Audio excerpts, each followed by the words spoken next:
Professor Mohammad ইউনূসের সঙ্গে আমাদের বাংলাদেশ জাতীয়তাবাদী দলের ভারপ্রাপ্ত চেয়ারম্যান জনাব তারেক রহমানের যে বৈঠকটি সরকারের অর্থাৎ প্রধান উপদেষ্টার আমন্ত্রণে অনুষ্ঠিত হয়, প্রায় 2 ঘন্টার এই বৈঠক নিয়ে গোটা জাতি আপনার উৎকণ্ঠার সঙ্গে অপেক্ষা করছিল এবং সবাই অপেক্ষা করছিল যে এই বৈঠকের ফলাফল। আমি যে কথাটা আপনাদের এর আগেও বলেছিলাম, এই বৈঠকটি একটি টার্নিং পয়েন্ট হতে পারে। আল্লাহর কাছে অশেষ কৃতজ্ঞতা জানাচ্ছি যে সত্যিকার অর্থেই এই বৈঠকটি একটি টার্নিং পয়েন্টে পরিণত হয়েছে। যে বৈঠকটির পরেই একটা যৌথ আপনার প্রেস রিলিজ দেওয়া হয়েছে, ইশতেহার বলবো, একটা যৌথ ঘোষণা দেওয়া হয়েছে। যে ঘোষণাতে খুব পরিষ্কার করে বলা হয়েছে যে আমাদের 2 নেতার বৈঠকটি ছিল অত্যন্ত সৌহার্দ্যপূর্ণ এবং অত্যন্ত একটা সুন্দর পরিবেশে বৈঠকটি অনুষ্ঠিত হয়।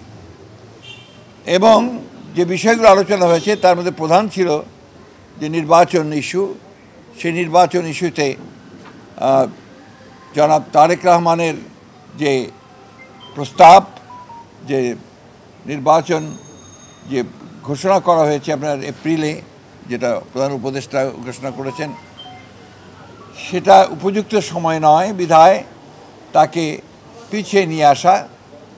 এবং সেই ক্ষেত্রে আমরা অত্যন্ত আনন্দের সঙ্গে, গোটা জাতি আনন্দের সঙ্গে লক্ষ্য করলো যে আপনার এইটাতে প্রধান উপদেষ্টা সম্মত হয়েছেন এবং তারা ফেব্রুয়ারির মাঝামাঝি সময়ে নির্বাচনের সময়সীমা নির্ধারণ করেছেন।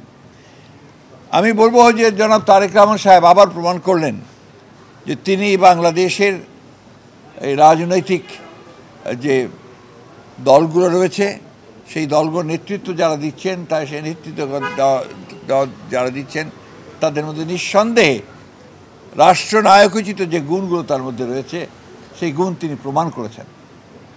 প্রথম একটি বৈঠক যেটা সত্যিকার অর্থে গোটা জাতি অত্যন্ত উদ্বিগ্ন ছিল, সেই বৈঠকটিতে তিনি আল্লাহর হুকুমে সফল হয়েছেন। অতীতে যে সমস্ত ছোটোখাটো আপনার একটু কথাবার্তা হয়েছে, সেগুলোকে ভুলে গিয়ে সামনের দিকে জাতীয় ঐক্যকে আরও দৃঢ় করে এবং যেটা বলা হয়েছে আপনার সমস্যাগুলোকে সমাধান করে নিয়ে আমরা যেন অতি দ্রুত একটা নির্বাচন, যেটা বলা হয়েছে ফেব্রুয়ারির মাঝামাঝি সময়, সেই নির্বাচনে সুষ্ঠুভাবে সুন্দরভাবে যেতে পারি এবং জাতির যে আকাঙ্ক্ষা সেটা পূরণ করতে পারি। মিটিং শেষ হওয়ার সঙ্গে সঙ্গেই আমাদের নেতা জনাব তারেক রহমান সাহেবের সঙ্গে টেলিফোনে কথা হয়েছে।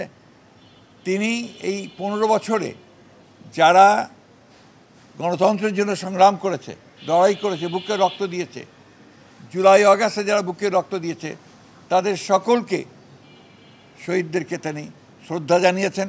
সারাক্ষণ একে অপরকে বকাবকি, গালিগালাজ, আপনার সোশ্যাল মিডিয়াতে বকাবকি, অমুকখানে বকাবকি না করে আসুন আমরা সবাই একসাথে একযোগে জাতীয় ঐক্য সৃষ্টি করে আমরা দেশকে পুনর্গঠনের জন্য, নতুন বাংলাদেশ গঠন করবার জন্য এগিয়ে যাই।